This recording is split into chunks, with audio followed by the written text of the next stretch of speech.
Pernahkah Anda memesan ojek online, lalu saat berbincang dengan pengemudinya di tengah kemacetan, Anda mendapati kenyataan bahwa ia adalah seorang mantan manajer, lulusan sarjana, atau mantan karyawan yang dulu pernah bekerja di kantor ber-AC? Ini bukan cerita fiksi, ini bukan pula sekadar anekdot atau utas yang viral di media sosial.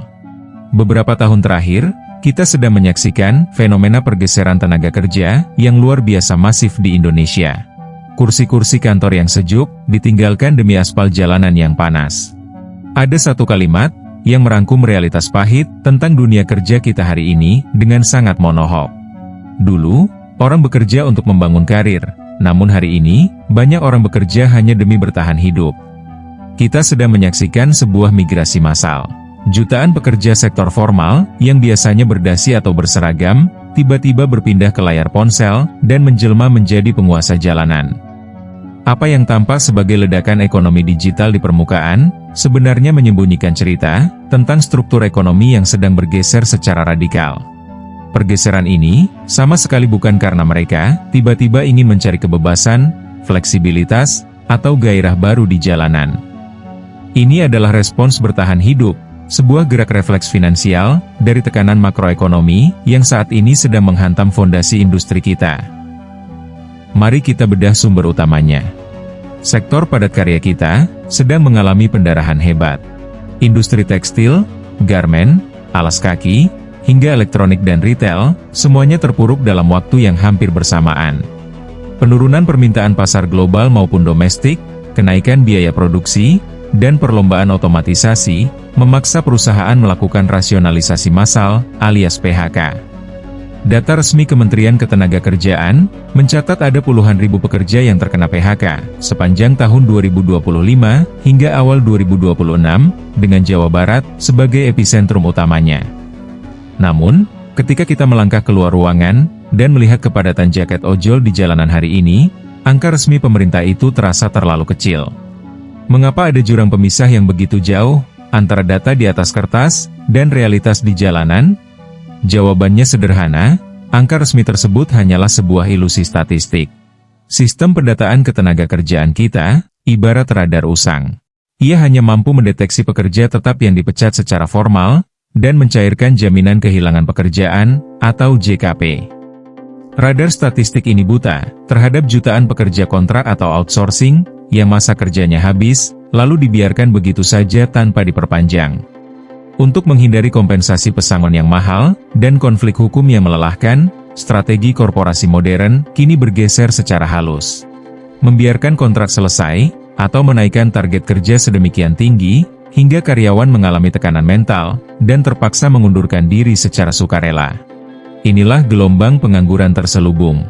Jumlahnya berkali-kali lipat lebih masif, bergerak di bawah tanah, dan luput dari catatan resmi birokrasi. Ketika lautan pekerjaan formal mengering begitu cepat, kemana perginya jutaan manusia yang harus menghidupi keluarga mereka setiap bulan? Secara matematis, seorang korban PHK hanya dihadapkan pada 3 pintu keluar.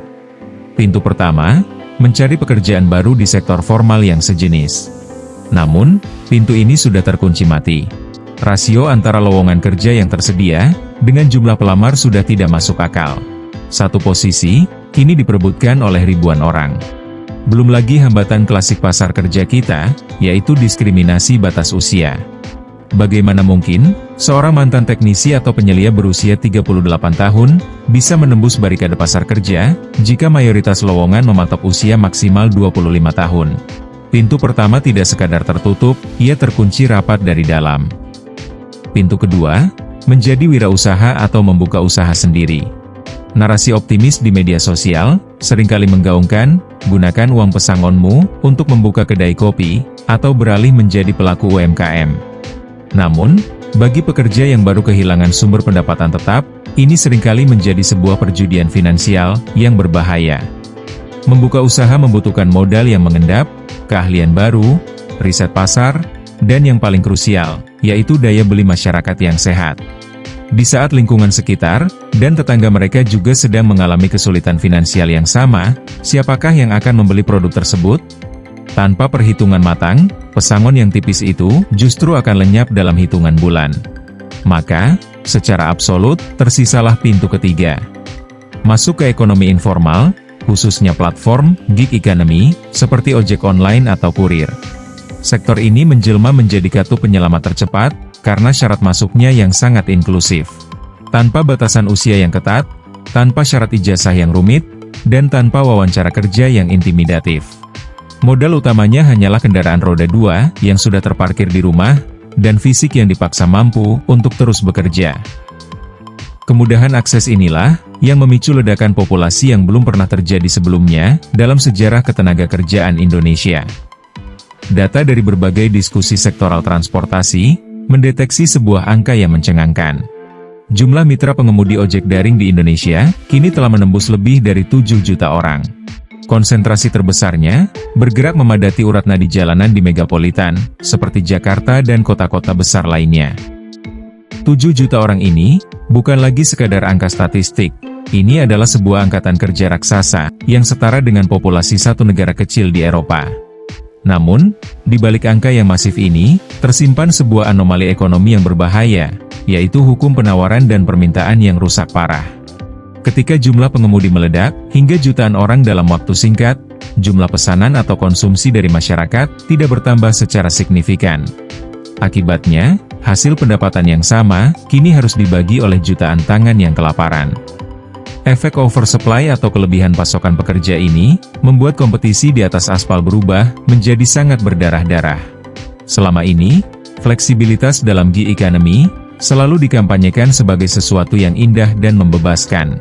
Jadilah bos untuk diri Anda sendiri. Namun, mari kita lepaskan kacamata romantis itu, dan bersikap realistis. Apakah realitanya seindah itu? Ketika seorang pengemudi harus menarik gas motornya, dari jam 6 pagi hingga jam 10 malam, 14 hingga 16 jam sehari tanpa henti. Hanya karena jika ia pulang lebih cepat, kebutuhan pokok keluarganya hari itu, tidak akan terpenuhi.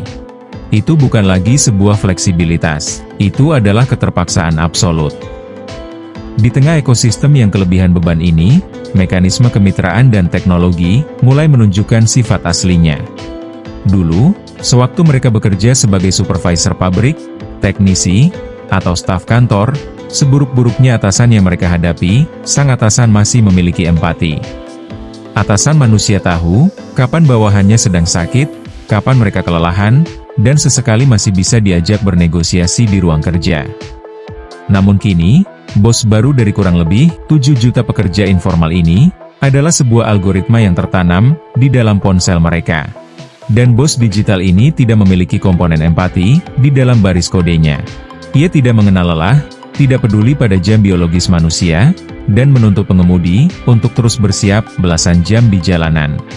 Algoritma tidak peduli jika Anda harus menembus hujan badai jam 2 pagi, atau jika Anda sedang demam di rumah. Sistem mengevaluasi performa secara real-time dalam hitungan milidetik. Jika seorang pengemudi menolak sebuah pesanan karena jarak penjemputan yang terlalu jauh, namun dengan tarif yang sangat rendah, sebuah keputusan yang sangat rasional secara finansial agar tidak merugi, algoritma tidak membacanya sebagai tindakan bijak. Algoritma membacanya sebagai sebuah pembangkangan. Hukumannya instan dan otomatis. Tingkat performa diturunkan, akun diistirahatkan atau anyep, dan pesanan berikutnya akan dialihkan kepada pengemudi lain, yang berada dalam kondisi lebih rapuh, dan rela dibayar lebih murah. Kompetisi di sektor informal ini, bukan lagi soal adu keahlian atau produktivitas. Ini murni adu kepasrahan, siapa yang paling kuat menahan lelah, dan paling rela dibayar paling minim untuk rute yang paling jauh, dialah yang akan disukai oleh algoritma. Akibatnya, waktu kerja yang ekstrim atau overwork, menjadi satu-satunya cara bagi mereka untuk sekadar menyamai pendapatan masa lalu mereka. Dinamika ekstrim di jalanan ini bukan sekadar masalah individu atau keluh kesah para pengemudi ojek online semata. Ini adalah gejala klinis dari transformasi struktural yang lebih besar menuju apa yang bisa kita sebut sebagai Republik Gig Economy. Sebuah kondisi di mana mayoritas angkatan kerja negara bergantung pada sektor informal yang rapuh, tanpa jaminan kesejahteraan jangka panjang. Dampaknya sangat serius bagi fondasi ekonomi makro kita. Perlu kita ingat, mesin utama pertumbuhan ekonomi Indonesia, sebagian besar digerakkan oleh konsumsi rumah tangga.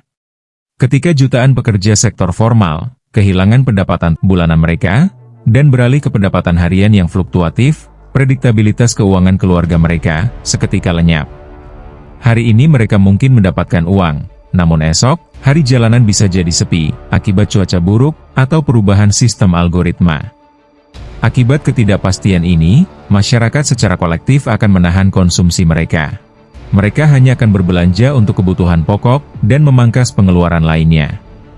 Jika fenomena penahanan konsumsi ini dikalikan dengan 7 juta pekerja beserta keluarga mereka, maka urat nadi daya beli nasional akan mengalami sesak napas. Membludaknya jumlah pengemudi ojek online di jalanan kita hari ini bukanlah indikator kesuksesan dari transformasi dan digitalisasi ekonomi suatu negara. Sebaliknya, ini adalah sebuah alarm darurat, sebuah sinyal bahaya yang menandakan bahwa pasar tenaga kerja sektor formal kita sedang menyusut drastis. Fenomena ini memang membuktikan bahwa masyarakat kita adalah manusia-manusia yang sangat tangguh, mandiri, dan kreatif demi menjaga agar dapur di rumah tetap mengepul. Namun di sisi lain, ketangguhan ini sekaligus menjadi refleksi jujur bahwa kondisi pasar kerja kita sedang tidak baik-baik saja. Jalanan telah dipaksa menjadi jaring pengaman sosial terbesar di negara ini, ketika sistem negara belum mampu memikul beban tersebut secara memadai. Melihat pergeseran struktur kerja yang begitu masif ini, bagaimanakah pandangan Anda? Apakah peralihan ke sektor informal ini akan terus bertahan sebagai solusi permanen, ataukah kita sedang berjalan perlahan menuju krisis daya beli yang jauh lebih besar?